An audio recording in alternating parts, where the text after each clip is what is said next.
Selamat datang dalam menikmati hidup sehari-hari. Kita telah bicara tentang pilihan dan pentingnya untuk membuat pilihan yang benar.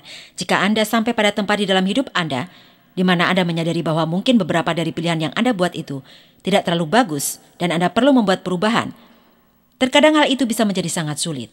Meski kita ingin perubahan, kita sangat mengharapkan perubahan dan kita menyukai hasil dari perubahan itu saat perubahan itu terjadi. Biasanya kita tidak peduli proses perubahan itu, tapi sebelum Anda bisa mengubah hal apapun dalam hidup Anda harus mengubah pemikiran Anda, sudut pandang Anda, pandangan Anda. Sehingga saya akan mengajarkan caranya pada Anda dalam pesan menghancurkan benteng dari masa lalumu. Berpikirlah. Jangan menjadi orang yang tidak berpikir, yang hanya mempercayai semua hal dan Anda bahkan tidak tahu alasan kenapa Anda percaya. Beberapa orang itu takut untuk berpikir, mereka takut untuk melihat ke dalam sesuatu. Jangan hanya percaya apa yang sudah seseorang beritakan kepada Anda mengenai karunia roh. Bacalah Alkitab dan lihatlah sendiri apa yang dikatakan. Saya tak peduli jika teman Anda tidak menginginkannya, itu tidak berarti Anda tak bisa memilikinya.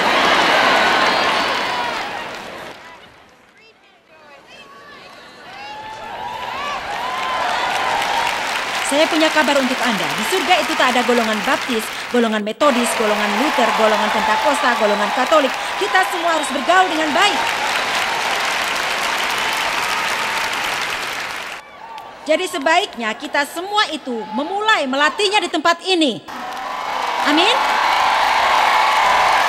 Yesus mengatakan, aku berdoa supaya mereka semua menjadi satu.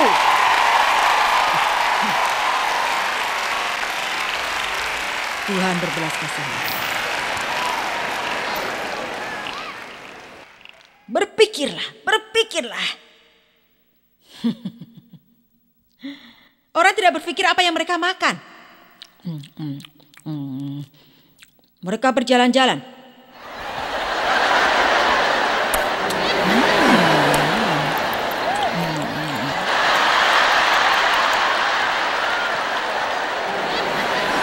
Kemudian pergi untuk berpakaian. Saya memberitamu, para pencuci itu, mereka mengecilkan baju lagi.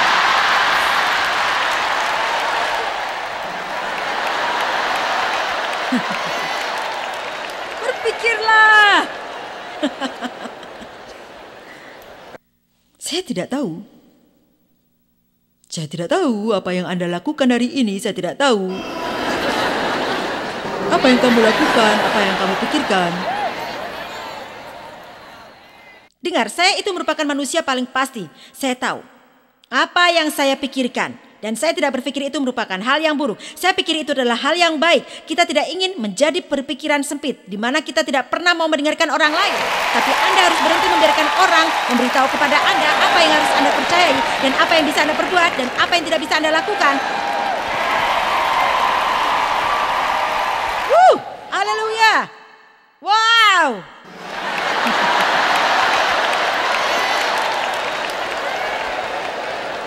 Saya juga tidak tahu kenapa saya melakukannya. Saya hanya merasa menyukainya.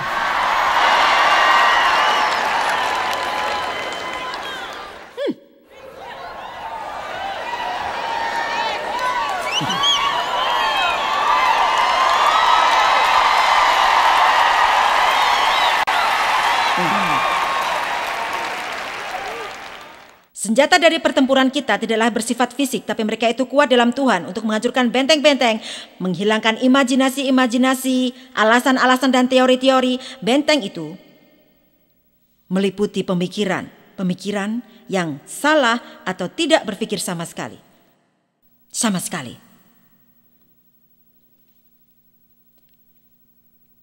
Menghancurkan benteng itu tidak hanya sangat sulit.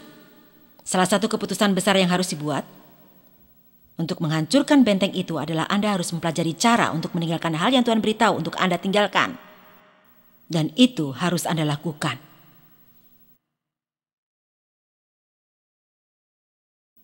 Kencangkan tali pinggang Anda. Lihat Kejadian 12.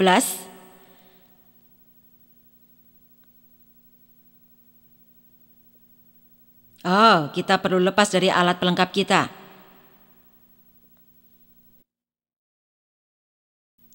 Kejadian 12 ayat 1-3.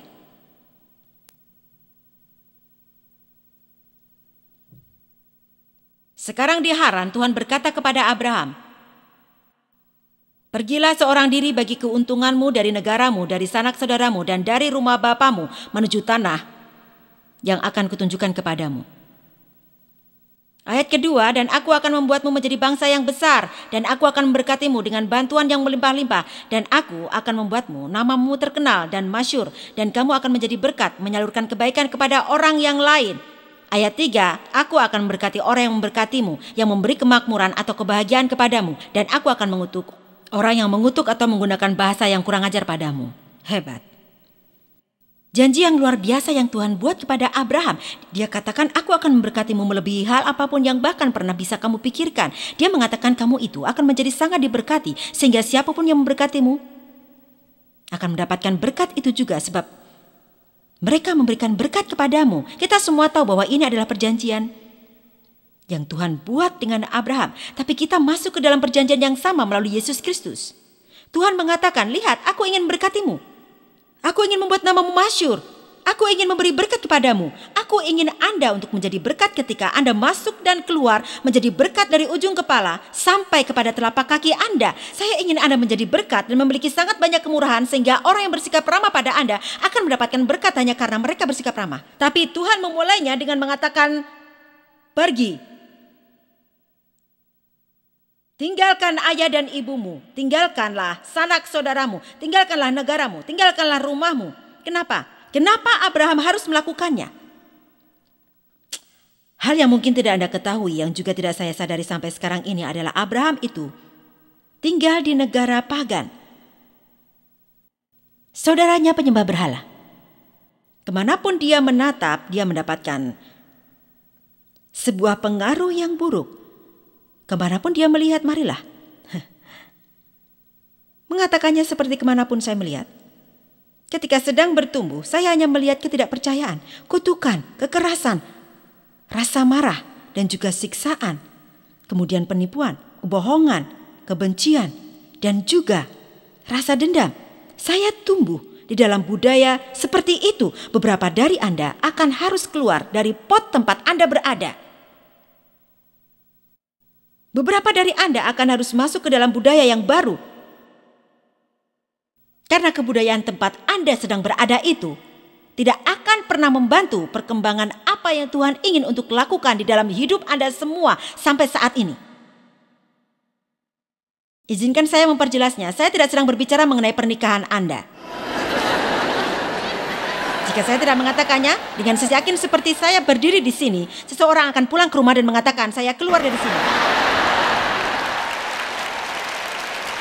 Karena Joyce memberitahu saya untuk pergi, saya akan mengatakan, jika Anda berada dalam pernikahan yang tidak menciptakan sebuah budaya di mana Anda bisa berkembang, maka setidaknya Anda perlu untuk lakukan ketika Anda sedang mendoakannya dan sedang menunggu Tuhan untuk mengubahnya. Anda perlu memastikan bahwa Anda juga membuat diri Anda berada dalam budaya lainnya secara konstan yang akan membolehkan pertumbuhan itu secara baik bagi Anda sendiri. Dan tidak merasa terganggu dengan ini semua.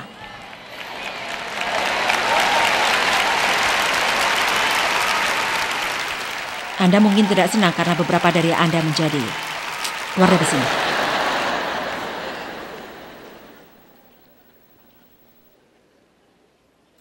"28 tahun yang lalu saya berada dalam gereja besar yang dikuasai oleh golongan agama tertentu. Mereka mengajarkan pada saya dasar yang kokoh mengenai keselamatan melalui kasih karunia Tuhan.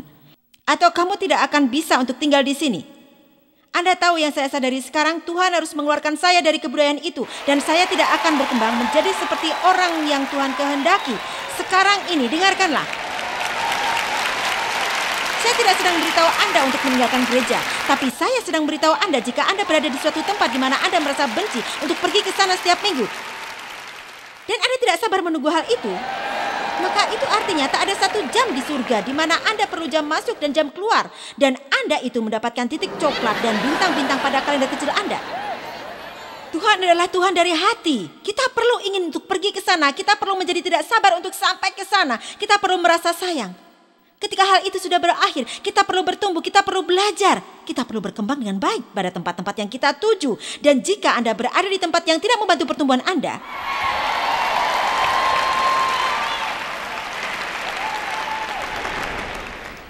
pergilah ke tempat lain.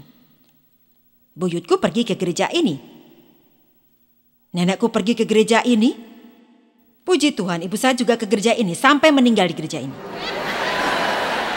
Mungkin Anda itu menjadi mati sebelum Anda meninggal karena Anda tahu ada kematian dan kemudian Anda hidup yang mati. Saya tidak memberitahu Anda tidak harus pergi ke gereja saya.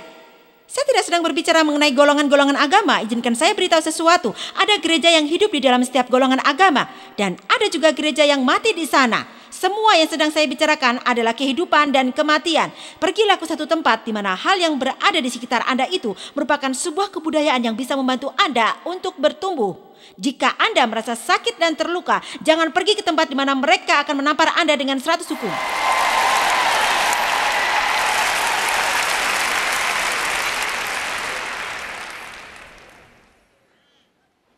Ini hal yang saya catat. Tuhan memberikan pernyataan ini pada saya. Kamu bisa pergi dan menjadi berkat atau tinggal dan terus melanjutkan kekacauan itu. Tuhan ingin melakukan sesuatu untuk Abraham. Saya lihat sesuatu di dalam hal ini tidak pernah saya lihat sebelumnya. Tapi Tuhan mengatakan jika aku akan melakukan apa yang kuinginkan dalam hidupmu, kamu harus memiliki ketetapan pikiran yang baru. Kamu harus memiliki sekumpulan tingkah laku yang baru. Kamu harus mengeluarkanmu dari kebudayaan ini. Supaya aku bisa mengajarkan hidupmu dengan cara yang baik. Jika Anda makan siang setiap hari bersama 12 orang di mana semua yang mereka lakukan adalah mengomel dan mengeluh mengenai pekerjaan mereka dan keadaan sekitar mereka dan bos mereka dan blablabla, janganlah berpikir bahwa Anda bisa duduk di sana hari demi hari dan hal itu tak akan mempengaruhi diri Anda. Beberapa dari Anda perlu menemukan orang lain untuk makan siang bersama Anda. Saya sedang mencoba memberikan pelayanan kepada mereka, yaitu luar biasa. Tapi Anda tahu apa yang saya pikirkan sendiri? Selama saya itu mempengaruhi orang lain yang tidak percaya, saya akan di sana. Tapi jika mereka mulai mempengaruhi diri saya akan keluar dari sana sekarang juga. Anda harus pastikan bahwa Anda orang yang memberikan pengaruh itu. Inilah hal yang saya pikirkan. Saya pikir banyak orang Kristen yang tidak ingin menghentikannya dan pergi ke tempat lainnya. Hingga mereka menggunakan alasan, sebenarnya saya itu hanya ingin memberikan pelayanan kepada mereka. Nah, kalau begitu sibukkanlah dirimu untuk melakukan semuanya itu. Silakan saja lakukan. Berapa banyak dari Anda yang memahami? Abraham harus mengubah lingkungannya. Hal yang ada di sekitar kita mempengaruhi diri kita lebih dari apa yang mungkin kita pikirkan. Jika Anda egois dan Tuhan memperlihatkan kepada Anda bahwa Anda itu egois dan Anda ingin untuk berubah, janganlah berjalan-jalan bersama sekumpulan orang yang egois. Cari 3 atau 4 orang pemberi paling radikal yang pernah Anda lihat dalam hidup Anda. Jika Anda depresi, janganlah mencari teman lainnya yang juga merasa depresi hingga Anda bisa duduk dan setiap hari membicarakan mengenai rasa depresi. Pergilah mencari orang yang berkepribadian dan berpikir bahwa hidup itu adalah sebuah pesta. Saya punya beberapa teman sanguin karena saya sangat serius. Saya bisa tersesat di ruang bawah tanah jika saya tidak punya seseorang untuk mengeluarkan saya. Hingga saya harus memiliki teman seperti, oh baiklah, ayo pergilah berbelanja bersama saya. Karena saya akan menjadi seperti tidak, hal itu tak ada dalam daftar. Saya tak punya rencana itu hari ini. Oh, marilah melakukannya secara spontan dan pergi ke sana. Ayo kita pergi ke spa. Oh, tidak tahu. Kenapa Tuhan menciptakan kita berbeda? Dunia gila macam apakah yang akan ada jika semua orang seperti saya atau seperti Anda? Kita perlu keanekaragaman diri orang-orang. Kita perlu saling memerlukan satu sama lain. Kita akan mengalami suatu masalah jika kita melakukan semua hal menuruti diri sendiri. Orang saungin itu pria. Mereka pikir hidup itu seperti terbang di awan dan menyanyikan lagu haleluya.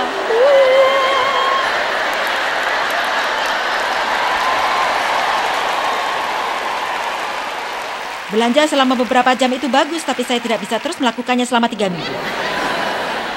Ada pekerjaan yang harus diselesaikan. Seorang perlu melakukan ini. Hal apakah yang ada di sekitar Anda? Apakah hal yang ada di sekitar Anda menghasilkan hal yang Anda inginkan di dalam hidup Anda? Jika apa yang ada di sekitar Anda tidak menghasilkan hal yang Anda inginkan, buatlah sebuah perubahan. Ya, bagaimana jika saya melukai perasaan mereka? Bagaimana jika mereka menghancurkan diri Anda? Beberapa dari Anda, semua orang yang ada di sekitar Anda itu seperti para penghisap energi. Mereka tak menambahkan satu hal pun dalam hidup Anda. Mereka menghisap setiap hal dari diri Anda, menghisap sukacita Anda, tenaga Anda, menghisap uang Anda, menghisap waktu Anda. Mereka tak pernah bermaksud melakukan sesuatu untuk diri mereka sendiri atau untuk diri Anda. Semua yang mereka lakukan adalah menjadi seorang penghisap saja.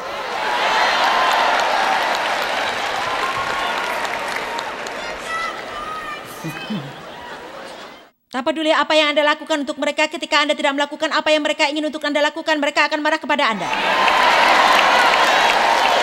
Jika Anda tak tahu siapakah diri Anda dalam Kristus, Anda akan biarkan semua sampah itu memanipulasi. Amin.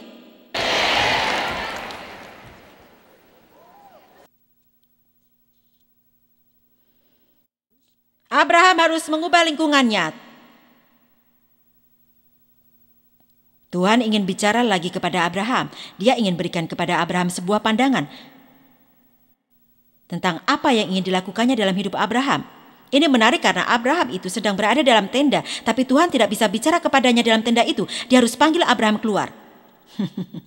Abraham tak bisa melihatnya di dalam tenda. Dia harus pergi keluar dari tenda. Kenapa Tuhan itu tidak mengatakan, ya kamu tahu seperti bintang-bintang yang ada di sebelah sana. Mari melihatnya melalui lubang kecil di atas tenda. Kamu lihat bintang-bintang itu? Oh tidak, tentu saja tidak.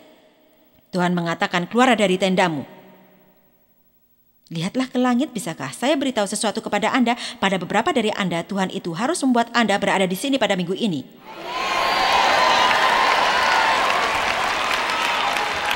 Hingga dia bisa bicara secara berbeda jika Anda pergi ke tempat yang lainnya. Terkadang Anda harus pergi dari tempat Anda berada dan Anda bahkan tidak mengetahui alasannya. Tapi Anda itu perlu pergi ke tempat lainnya. Ini luar biasa.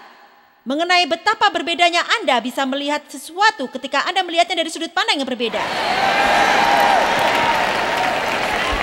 Saya sering berjalan-jalan pada pagi hari. Dan saya memiliki jalan tertentu yang saya lewati dan saya berjalan ke sisi jalan sebelah sini. Dan saya kembali dengan melewati sisi jalan yang sama dan saya berbalik. Dan saya kemudian kembali lagi. Ya, saya keluar dari suatu pagi dan saya pikir, saya akan menyeberangi jalan itu.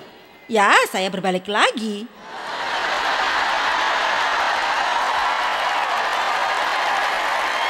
Wow. Sekarang ini hal yang luar biasa. Saya berjalan pada jalur yang sama dan saya tidak sedang berbohong pada Tuhan sebagai saksi. Saya berjalan di sisi jalan tempat saya bisa berjalan di sebelah sini. Sekarang saya itu berjalan di sebelah sini dan saya berpikir, oh saya tidak pernah melihat jalan itu. Wow, dari manakah itu berasal? Apakah Anda berpikir rumah itu ada di sana pada sepanjang waktu? Kemudian Tuhan menggunakan sebagai contoh untuk menunjukkan dengan jelas kepada saya hal yang sedang saya bicarakan di sini. Sebuah sudut pandang yang berbeda, sebuah lingkungan yang berbeda. Lihatlah hal itu dalam cara yang sedikit berbeda. Anda akan mulai melihat hal yang tidak pernah Anda lihat sebelumnya. Izinkan saya memberitahu sesuatu kepada Anda. Kita itu jangan menjadi terlalu sombong sehingga kita berpikir tak ada hal apapun yang bisa diajarkan lagi kepada kita. Atau tak ada hal apapun yang bisa kita pelajari lagi. Atau tak ada hal apapun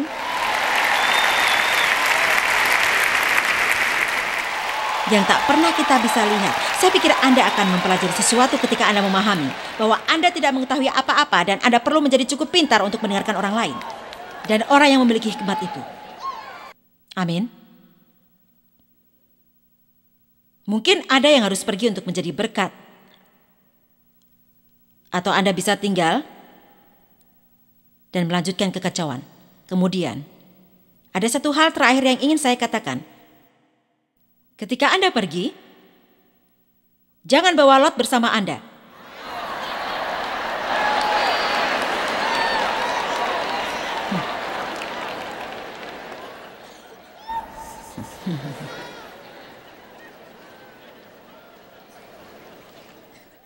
Kembali pada Kejadian 12 ayat 1. Di Haran, Tuhan berkata kepada Abraham, pergilah seorang diri bagi keuntunganmu dari negaramu, dari sanak saudaramu, dari rumah bapamu menuju tanah yang kutunjukkan kepadamu. Ayat keempat, lalu pergilah Abraham seperti yang telah Difirmankan oleh Tuhan kepadanya dan Lot keponakannya ikut pergi bersama-sama dengannya. Tuhan tak pernah memberitahu Abraham untuk membawa Lot. Anda tahu Lot itu melambangkan apa? Lot itu melambangkan suatu hal kecil dari masa lalu yang masih kita pegang. Saya akan pergi Tuhan, tapi saya akan bawa Lot bersamaku jika dibutuhkan. Hanya ada satu masalah. Lot itu hanya satu orang, tapi dia itu masih terlalu banyak dan dia akhirnya menyebabkan perselisihan. Hal yang menarik jika Anda baca seluruh ceritanya, Tuhan itu mendiamkan Abraham dan dia tidak bicara lagi kepada Abraham sampai Lot dan Abraham berpisah. Ketika Anda tinggal di suatu tempat di mana Tuhan memberitahu Anda untuk meninggalkannya, Tuhan akan diam. Saat Anda bawa seseorang yang Tuhan katakan untuk Anda tinggalkan, Tuhan akan mendiamkan Anda. Akan ada beberapa orang yang harus Anda tinggalkan jika Anda mau pergi ke tempat selanjutnya yang Tuhan sediakan untuk Anda. Saat saya meninggalkan gereja itu, saya meninggalkan semua teman saya. Setiap teman yang saya miliki, seluruh kehidupan sosial saya harus berjalan pergi darinya. Saya bekerja pada pusat kehidupan Kristen di St. Louis selama 5 tahun setelah peristiwa itu. Selama 5 tahun menjadi pendeta pendamping, hal itu terjadi hampir 20 tahun yang lalu. Ini sulit bagi saya ketika Tuhan memberitahu saya untuk meninggalkan tempat itu. Oh, sangat sulit. Saya takut tak ada siapapun yang mengetahui siapakah saya itu, kemanakah saya akan pergi. Tapi Anda tahu apa, ketika Tuhan memberitahu Anda untuk pergi, Dia tidak selalu akan memberitahu Anda tempat yang Anda tuju sampai Anda itu pergi. Kami mengadakan konferensi di seluruh negara dan sampai pada tanah asing. Dan saya menyemangati Anda untuk datang ke konferensi Joyce Meyer Ministries. Itu merupakan waktu yang menyenangkan. Pertemuan selama 3 hari, Kamis malam, Jumat pagi, Jumat malam, Sabtu pagi. Kami punya pujian dan persembahan yang luar biasa, musik yang istimewa. Saya berdoa untuk orang-orang. Saya ajarkan firman Tuhan. Anda harus belajar lebih banyak mengenai penjamaan-penjamaan Joyce Meyer Ministries. Dan saya percaya pertemuan itu akan menjadi waktu luar biasa yang akan membawa perubahan yang baik di dalam hidup Anda. Jadi tolong buatlah rencana itu dan bergabunglah bersama kami pada salah satu konferensi mendatang Joyce Meyer Ministries. Tuhan memberkati Anda semua.